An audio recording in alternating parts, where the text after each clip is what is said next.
It was so loud, I remember I turned around to yell at Mikey, and he was only 15, feet below me.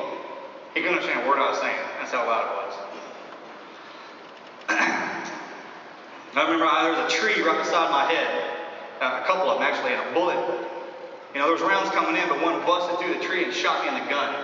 And I kind of leaned off the mountain like this, and luckily it hit me in the magazine and not in the actual gun, so I dropped that mag. I was going to load another one. I was like, what do you, I was signaling Mikey. He gave us the signal to fall back. When I reached down to grab my pack, that little shelf I had made, I was standing in, broke. It just, I guess from me moving my hips around, it just crumbled apart, and I slid right out of it like a slide. And I don't know what my foot hit, a tree root, a rock or something, I don't know what it was, I didn't see it. But it stopped me, and as soon as my chest came up over my hips, I was out of control. And I started flipping. And when I hit Mikey, I was upside down and backwards. And I hit him, all 272 pounds of me. Just barreled through, and he didn't see me coming. I could hear him scream. I took the wind right out of it. And we started pinballing in those trees. I always thought I was a pretty strong guy. You see in the movie someone falling down a cliff, you're like, grab a tree and stop yourself. And I was like, all right. So I reached out to grab a tree to stop myself, and it just flipped me up in a different direction. It ripped it right out of my hands. No problem. And we pinballed through those trees, broke through that tree line, did a couple of flips, and that grass area was actually boulders and trees, and the grass had just grown up around it. And when we hit that, it stopped us dead track. And we were in the wide open now, no cover. It was like this. Sun was out. And that's when they hit us with the RPGs and the mortars. The world just started blowing up around us. Mikey was about from me to that monitor right there. He turned around, looked at me, he was on all fours, his face was all bloody.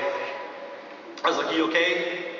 Kind of gave me the nod, and that's when the first RPG flew right past me.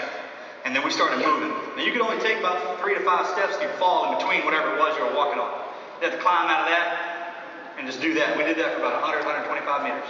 And when the mountain came together, like I said earlier, there were some logs that had been thrown down in there. They were laying across each other like that. We flipped over those and kind of hunkered down to hide, get our composure and get back up on line.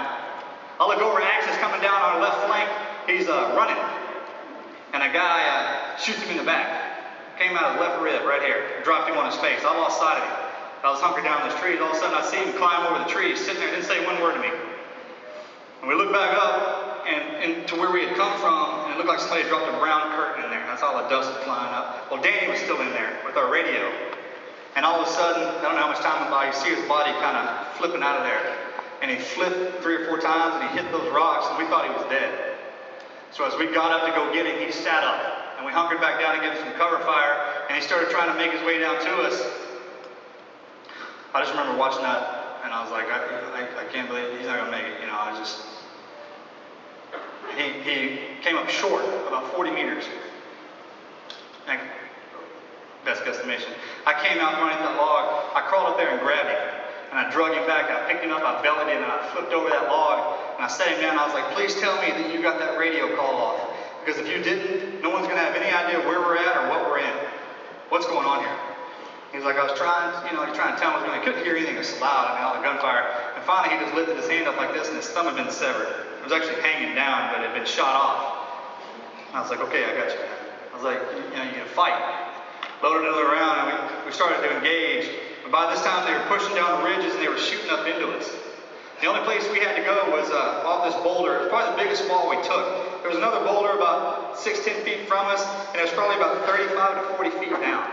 And we tried to kind of slide down it, but what happened is one guy fell off, and he grabbed the other guy, and the other guy, we just daisy chained off of it, and we fell down it. And there was a bunch of shrubs and thickets and limbs and stuff that had been packed down in there, and we just busted through that. And when we landed, we pancaked on top of each other and got stuck because of our gear. And they started shooting down in there. And Danny got shot in the throat, right here, and in the back. Came out of his left clout. I remember that. I was the medic. It was my job to patch these guys up. So, we finally untangled ourselves. We maneuvered out of that hole we were in, and we got out into the canyon, into the draw, and we just separated. We fanned out on either side and started pushing down. And what way it would work was, you'd fall. And then whenever you hit something and stopped falling, you'd fight until they literally shot you off of that, whatever you were on, and then you started falling again. That's how it worked.